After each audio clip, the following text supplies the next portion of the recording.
a second. This is a guy named Frank Knapp. He's the CEO of South Carolina Small Business Chamber of Commerce. He said the following things, and I quote, "Cutting taxes does not create jobs. It never has.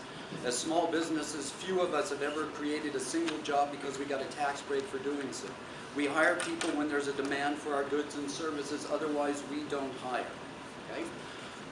This is from the IRS. 97% of small businesses will not be affected by President Obama's tax increase.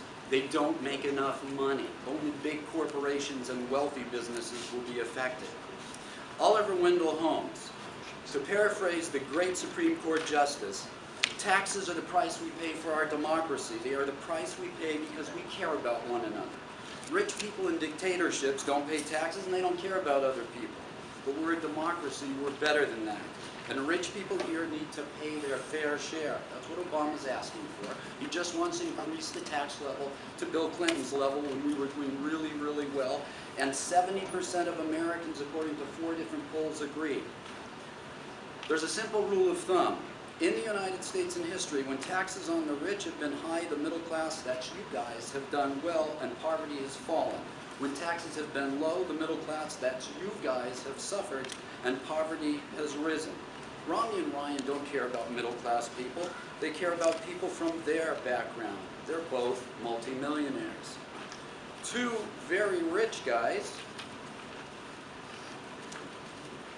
Bill Gates and Warren Buffett have said, and I quote, "Stop coddling the super rich," arguing that in this time of economic difficulties, rich people like Romney and Ryan need to share in the sacrifice and to pay more in taxes, not less.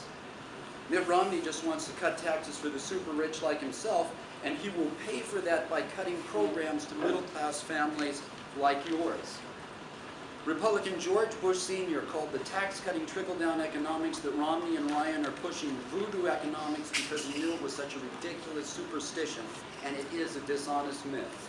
The top tax rate under Harry Truman was 91%, 3 times higher than under Ronald Reagan, but the economy grew faster. There was far less unemployment.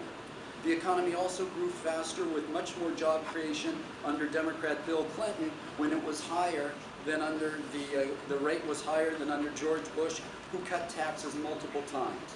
The main thing Reagan and Bush did with their trickle-down economics, besides making rich people richer, was create as much government debt as all the other presidents in history put together.